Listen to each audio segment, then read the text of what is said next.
দ্বিতীয়বার স্বাধীনতা অর্জন করা বাংলাদেশে এই প্রথম মাহফিলের লোকটা ছাড়তে পারলাম না, কারণ এটাও একটা স্মৃতি হয়ে থাকবে ইনশাআল্লাহ।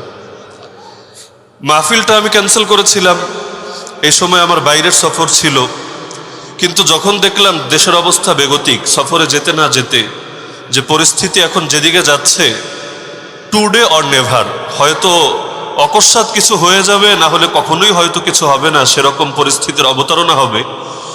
সব জরুরি কাজটাজ ফেলে তাড়াতাড়ি চলে আসলাম যে এই বিজয়ে শরীক থাকতে হবে। আলহামদুলিল্লাহ এয়ারপোর্টে নামলাম আর নেমেই শুনলাম যারা পালানোর পালিয়ে গিয়েছে, এমনকি এয়ারপোর্টের মধ্যে অনেক পুরস্কারও পেলাম, বোরকা পরে ভেতরে ঢুকে কোনো রকম যান বাঁচানোর চেষ্টা করেছে। আলহামদুলিল্লাহ এখন তো মনে হচ্ছে যে আমরাও আমাদের লক্ষ্যের দিকে এক ধাপ এগিয়ে গেলাম। মক্কা থেকে হাবাসায় আসলাম, আরেকটা ধাপ এগিয়ে গেলেই মদিনায় পৌঁছবো ইনশাআল্লাহ। এবং ইনশাআল্লাহ আল্লাহ চাইলে সেদিন বেশি দূরে না যেদিন এদেশের আকাশে কালিমার পতাকা দুলতে শুরু করবে। তো যে আয়াত আমি খুতবার মধ্যে পাঠ করেছি, রব্বুল আলামিন এই আয়াতের মধ্যে মুসলমানদেরকে মৌলিক 4টা দিক নির্দেশনা দিয়েছেন। রব্বুল আলামিন বলেন, আল্লাযীনা ইম্মাক্কানাহুম ফিল আরদ, আরে আমার বান্দা তো তারা যাদেরকে পৃথিবীর মধ্যে আমি যদি ক্ষমতা দেই। ক্ষমতা দেওয়ার মালিককে? ক্ষমতা দেওয়ার মালিককে? আমরা যেদিন জন্মেছিলাম প্রথমেই আমাদের কানে যে আওয়াজ উচ্চারিত হয়েছিল সেটা হলো আল্লাহু আকবার। আরে আজান দেওয়া হয়েছে ডান কানে এসে, ইকামত দেওয়া হয়েছে বাম কানে এসে। এরপর যখন দুনিয়াও চিনতে শিখলাম, সবচাইতে বেশি যে বাক্যটা আমরা শুনি, জানি অথবা না জানি, অর্থ বুঝি অথবা না বুঝি, সবচাইতে বেশি যে বাক্যটা আমাদের কর্ণকুহরে ধ্বনিত হয় সেটাই হলো আল্লাহু আকবার। আজানও শুনি আল্লাহু আকবার, ইকামতও শুনি আল্লাহু আকবার, নামাজ শুরুও করি এটা বলে আল্লাহু আকবার। নামাজের এক রকম থেকে আরেক রকমে যাই তখনও বলি আল্লাহু আকবার। উচ্চ স্থানে আরোহণ করি তখনও বলি আল্লাহু আকবার। ঈদের দিন ঈদগাহে যাই তখনও বলি আল্লাহু আকবার।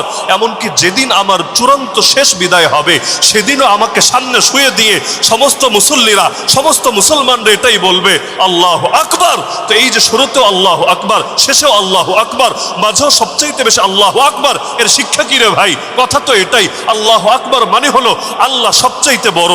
তো যেই মানুষ জন্ম নেওয়ার পরেই প্রথম তার ডান কানে আর বাম কানে গেঁথে দেওয়া হয়েছে আল্লাহ বড়, আরে যখন দুনিয়া চিনতে শিখেছে তখনও যাকে নিয়মিত শোনানো হয়, নিয়মিত তার কানে ধ্বনিত হয় আল্লাহ বড়, সে কিভাবে মনে করতে পারে বাতিল বড়, তাগুত বড়, স্বৈরাচারী বড়, ফ্যাসিবাদী বড়, ইউরোপ বড়, আমেরিকা বড়, ইসরায়েল বড়, চীন বড়, ভারত বড়? আরে বড় যদি কেউ থাকে একমাত্র আমার আল্লাহ আছে।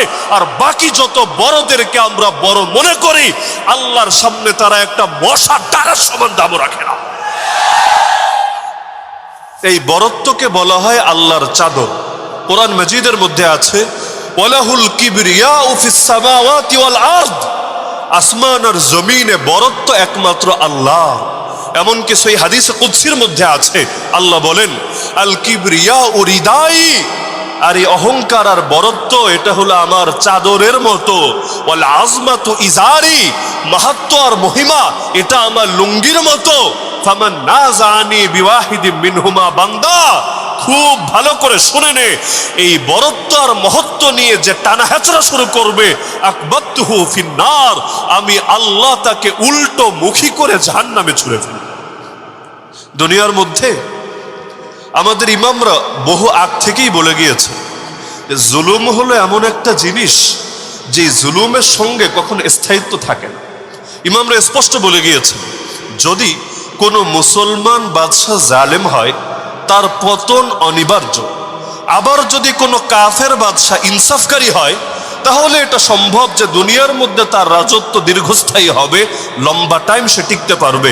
মানে কিছু কিছু পাপ আছে এমন যেটার কারণে দুনিয়ায় পাকড়াও আসে, আর কিছু পাপ আছে এমন যেটার জন্য দুনিয়াতে আল্লাহ ছাড় দেন তবে আখিরাতে গিয়ে পাকড়াও করেন। বেয়াদবি আর জুলুম খুব ভালো করে গেঁথে রাখেন।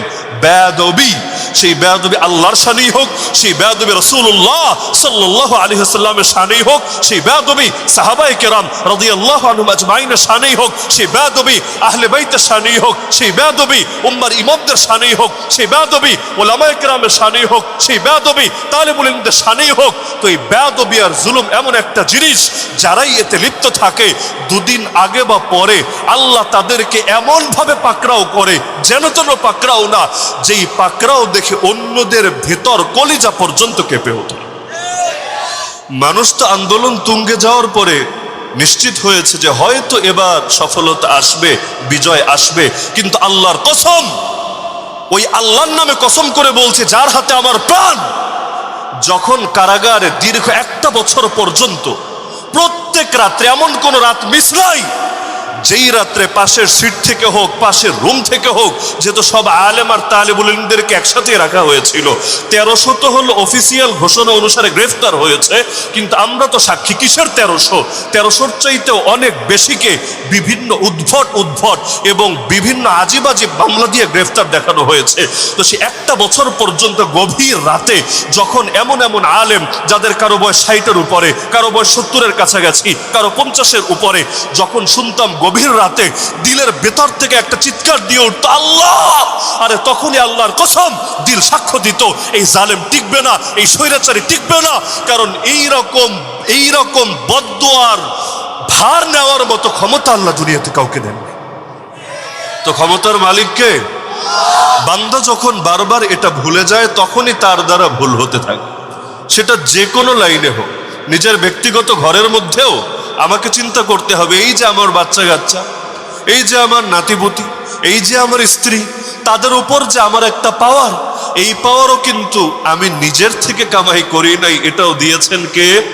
একটা জিনিস মাথায় রাখবেন, আল্লাহকে অস্বীকার বান্দা 2 ভাবে করে। যেমন ধরেন, একদিকে ফেরাউন ডাইরেক্ট দাবি করে বসলো আনা রব্বুকুমুল আলা, আমরা সেজদায় গিয়ে বলি সুবহানা রব্বিয়াল আলা, কিন্তু নিজের ব্যাপারে সে দাবি করলো একই বাক্য আনা রব্বুকুমুল আলা, আমি তোদের সবচাইতে বড় রব। কিন্তু ওই জামানায় কারুন যে ছিল, নাম তো আপনারা শোনার কথা, মুসা আলাইহিস সালামের জামানায় সেই যে অনেক টাকা পয়সার অধিকারী কারুন, সে কিন্তু ডাইরেক্ট এটা বলে নাই যে আমি রব, এটাও বলে নাই যে আল্লাহ বলতে কিছুই নাই, নাস্তিক, যেমন আমাদের শাহবাগে বহুত পাওয়া যায়, ঢাকা ইউনিভার্সিটির চত্বরে গেলেও বহুত পাওয়া যাবে। এরকম দাবি কারুন করেছে, আপনি দলিল দেখাতে পারবেন না। উল্টো কারুন কি বলেছে, কোরআনে আল্লাহ তার বাক্যই উল্লেখ করে দিয়েছে, ক্বালা ইন্নামা উতিতুহু আলা ইলমিন ইনদি, কারুন বলেছে নিশ্চয়ই আমাকে এসব কিছু দেওয়া হয়েছে। এটা মানছে যে দাতা একজন আছে, তবে দাতার নাম মুখে আনে না, কারণ দাতার নাম মুখে আনলে ব্যবসার ভালো জমবে না।